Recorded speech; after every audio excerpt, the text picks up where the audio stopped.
Hello students, welcome to education with difference. आज का हमारा टॉपिक है कैरियर्स इन बायोलॉजी, यानी कि बायोलॉजी से मुंसलिक शोबे। बायो से मुंसलिक कौन कौन से शोबे हैं, बायो पढ़ के आप आगे किन किन शोबाजात में जा सकते हैं, मज़ीद अपने एजुकेशन लेवल को इंक्रीज़ कर सकते हैं, एमफिल कर सकते हैं, पीएचडी कर सकते हैं, हायर लेवल एजुकेशन हासिल कर सकते हैं, उन शोबों की आज हमने बात करनी है। तो फर्स्ट ऑफ ऑल हमारे पास जो कैरियर है, जो शोबा है, वो है मेडिसिन का शोबा। तो मेडिसिन के शोबे में हम देखते हैं, मेडिसिन में हम मेडिसिन यहाँ पे मेडिसिन प्लस सर्जरी का भी है, मेडिसिन और सर्जरी दोनों का। तो मेडिसिन में हम ये एमबीबीएस की तरफ आता है ये शोबा। इसमें हम मेडिसिन के को पढ़ते हैं, मेडिसिन किस तरह इंसानी बल्कि जानवरों को भी ज़िंदगी को बचाने के लिए, कैसे मुख्तलिफ बीमारियों के इलाज के लिए मेडिसिन को यूज़ किया जाता है, मेडिसिन के यूज़ को, उनके इस्तेमालात को हम इसमें देखते हैं, पढ़ते हैं, स्टडी करते हैं।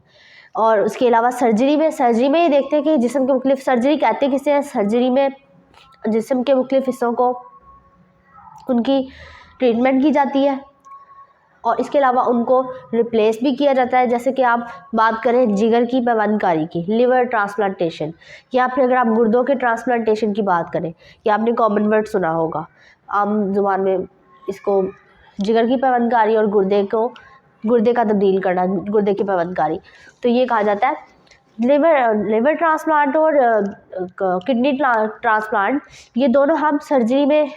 इसके अलावा और भी ट्रांसप्लांटेशंस और भी मुख्तलिफ जिस्म के अंदरूनी हिस्सों का इलाज, किसी चीज़ को हमने अगर ऑपरेशन करना होता है किसी चीज़ का, तो वो सर्जरी में सारा कुछ आ जाता है। और सर्जरी और मेडिसिन में मज़ीद हायर लेवल पे एमबीबीएस करवाया जाता है और इसकी तालीम हासिल की जाती है। फिशरीज़ नेक्स्ट है। फिशरीज़ आपको नाम से ही पता चल रहा होगा, बायोलॉजी की ब्रांचेस की ख़ास बात यह है कि आपको इन ब्रांचेस के नेम से मोस्ट ऑफ 90%, बल्कि कह सकते हैं कि 95% जो ब्रांचेस हम यहाँ पे इस बुक में पढ़ रहे हैं, तो इन ब्रांचेस के नेम से ही हमें पता चल जाता है कि इसमें क्या बताया जाएगा। तो फिशरीज़ में हम फिशेस की पैदावार को बढ़ाने के लिए मुख्तलिफ तरीक़ेकार अपनाते हैं। फिशरीज़ की पैदावार को कैसे बढ़ाया जा सके और कैसे, दोनों चीज़ों को इसमें काउंट किया जाता है। फिशरीज़ में जब हम देखते हैं तो माहिर क्या करते हैं, जो एक्सपर्ट्स होते हैं उनकी दो चीज़ों पे फोकस होता है। एक तो क्वालिटी अच्छी हो और दूसरी क्वांटिटी बेहतर हो। क्वांटिटी का मतलब होता है उनकी मिकदार, फिशेस की मिकदार ज़्यादा हो, पैदावार ज़्यादा हो। और क्वालिटी का मतलब ये है कि उनकी ये ना हो कि फिशेस ज़्यादा मिकदार में तो पैदावार हो रही है, उनकी प्रोडक्शन तो बहुत ज़्यादा है, लेकिन वो बीमार है, उनमें डिजीज़ है कोई, तो और वो ज़्यादा देर तक सर्वाइव नहीं कर पा रही, ज़िंदा नहीं रह सक रही। तो इस चीज़ को हम अवॉइड करने के लिए, इस चीज़ से बचने के लिए हम दोनों चीज़ों पे फोकस करते हैं। जो एक्सपर्ट है वो दोनों चीज़ों पे फोकस करते हैं, एक क्वांटिटी और दूसरी क्वालिटी। नेक्स्ट है एग्रीकल्चर कहते हैं ज़राअत को। तो ज़राअत में खेती बाड़ी की जाती है। खेती बाड़ी में दो चीज़ें यूज़ की जाती हैं, दो चीज़ें तो मेन है। जैसे प्लांट्स को देखा जाता है कि फसलों की पैदावार को कैसे बढ़ाया जाए। दूसरा, इसमें एक और चीज़ भी इम्पोर्टेंट यूज़ हो रही है, जो अब बहुत कम हो चुकी है लेकिन फिर भी यूज़ होती है, वो है रिवायती तरीके से काश्तकारी करना। जैसे हम बुलोक्स को यूज़ करते हैं, बुल को यूज़ करते हैं, बफलो को यूज़ करते हैं। इनको यूज़ किया जाता है ज़राअत में पैदावार, काश्तकारी के दौरान। तो ये एक रिवायती तरीका है जो अब इसकी जगह ले लिया हमारे पास। हम ट्रैक्टर से करते हैं ज़मीन को, और मुख्तलिफ और टेक्नोलॉजीज़ यूज़ की जा रही हैं इसमें। ज़राअत में प्लांट्स के साथ साथ, फसल के साथ साथ हम देखते हैं कि किस तरह उन जानवरों की भी सेहत का ख्याल रखा जाए, उनकी पैदावार बेहतर बनाई जाए, और जेनेटिकली मॉडिफाइड ऑर्गेनिज़म्स को हम प्रोड्यूस करें ताकि बेटर हमें प्रोडक्शन मिल सके, बेहतर पैदावार मिल सके फसलों के लिए बीज अच्छे हों। फर्टिलाइज़र केमिकल से, मोस्टली फर्टिलाइज़र में केमिकल मौजूद है, लेकिन केमिकल से जिनमें केमिकल ना हो, ऐसी फर्टिलाइज़र्स को यूज़ करना प्रेफर है ताकि फसलों की पैदावार भी बढ़ सके और कोई हार्मफुल इफेक्ट भी ना हो फसलों के ऊपर। नेक्स्ट है पास एनिमल हस्बेंड्री। एनिमल हस्बेंड्री में हम देखते हैं ब्रीडिंग। ये देखिए, ब्रीडिंग को देखते हैं हम। एनिमल हस्बेंड्री में देखते हैं कि ब्रीडिंग में किस तरह से एनिमल्स की टाइप्स को बेहतर बनाया जा सके ताकि उनसे बेटर हम, जैसे गाय की अगर बात कर लें, गाय भैंस वगैरह की, तो उससे हम दूध हासिल करते हैं, मीट हासिल करते हैं।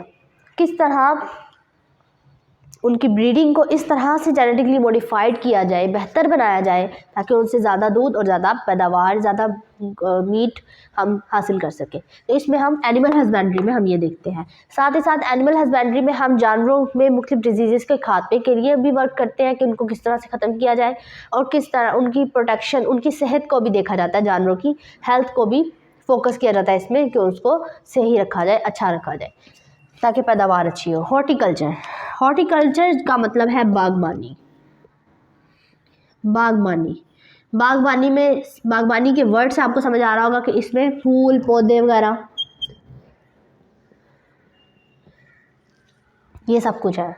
तो यस, हॉर्टिकल्चर में हम, बागबानी में हम देखते हैं किस तरह हम अपने गार्डन बड़े एरिया पे हो सकता है जिसमें कि हम मुख्तलिफ प्लांट्स को ग्रो करवाते हैं। ऑर्नामेंटेड प्लांट्स जो होते हैं, जो डेकोरेशन के लिए यूज़ होते हैं, घरों में मुख्तलिफ जगहों पे यूज़ होते हैं, ऑर्नामेंटल प्लांट्स जिन्हें कहते हैं, उनकी पैदावार को कैसे बेहतर बनाया जाए, ज़्यादा वैरायटीज़ उसमें आ सके और कलर्स, उनकी टाइप्स को बेहतर बनाया जाए जेनेटिक्स को यूज़ करते हुए। और इसके अलावा हस्बेंड्री में फलों वाले जो पौधे हैं जिनसे फल हासिल होते हैं, उनकी भी टाइप्स को मज़ीद बेहतर बनाया जाए ताकि प्रोडक्शन ज़्यादा हो, पैदावार ज़्यादा हो फलों की, और बेहतर तरीके से टेस्टफुल और अच्छे फ्रूट्स हासिल किए जा सकें उन पौधों से। नेक्स्ट है फार्मिंग। फार्मिंग में 3 मेन आ जाते हैं। एक तो एनिमल फार्म्स,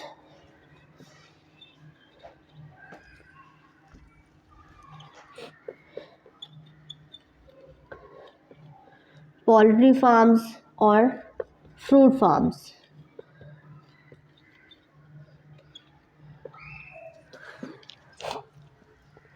एनिमल फार्म्स में हम ये देखते हैं कि किस तरह एनिमल्स को की सेहत पर फोकस करें, उनकी पैदावार पे फोकस करें और उनको बेटर कंडीशंस हम दें।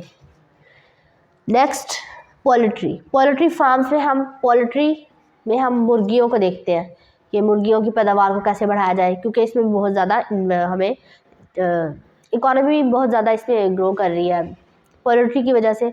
पोल्ट्री भी बहुत एक इम्पॉर्टेंट रोल प्ले कर रही है, बहुत प्रोडक्शन होती है इसके अंदर, बहुत बेनिफिट्स है। तो इसमें फोकस किया जाता है पोल्ट्री फार्म्स में कि किस तरह चिकन की पैदावार को बेहतर बनाया जाए। नेक्स्ट है फ्रूट फार्म्स में डिफरेंट टाइप्स ऑफ फ्रूट्स को कैसे मज़ीद प्रोडक्शन उनकी बढ़ाई जाए, पैदावार बढ़ाई जाए, साथ ही साथ उनकी टेस्ट पे भी फोकस किया जाता है कि कैसे इम्प्रूव किया जाए और अच्छा बनाया जाए जितना हो सके ताकि जीडीपी जो है, इकोनॉमी जो है वो ग्रो करे। नेक्स्ट है फॉरेस्ट्री वर्ड फॉरेस्ट को इंडिकेट करता है। फॉरेस्ट कहते हैं जंगलात को।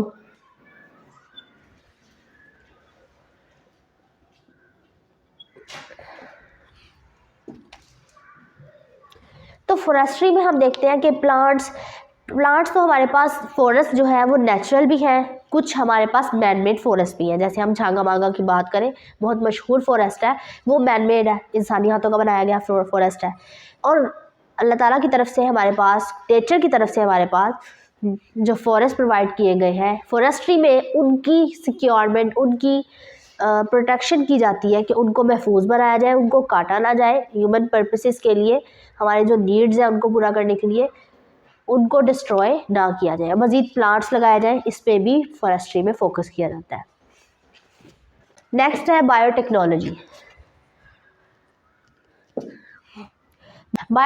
को हमने बायोलॉजी की फील्ड्स में भी पढ़ा है, ब्रांचेस ऑफ बायोलॉजी में हमने इसको पढ़ा है। ब्रांचेस ऑफ बायोलॉजी में हमने यही पढ़ा था बायोटेक्नोलॉजी में कि इसमें माइक्रो ऑर्गेनिज्म को यूज़ किया जाता है for the purposes of human wellbeing, हमारे फ़ायदे के लिए माइक्रो ऑर्गेनिज्म को यूज़ किया जाता है। इसमें हमने बैक्टीरिया के इंसुलिन की एग्जाम्पल कोट की थी। तो हम यहाँ पे भी देखते हैं कि बायोटेक्नोलॉजी में माइक्रो ऑर्गेनिज्म का बहुत रोल है।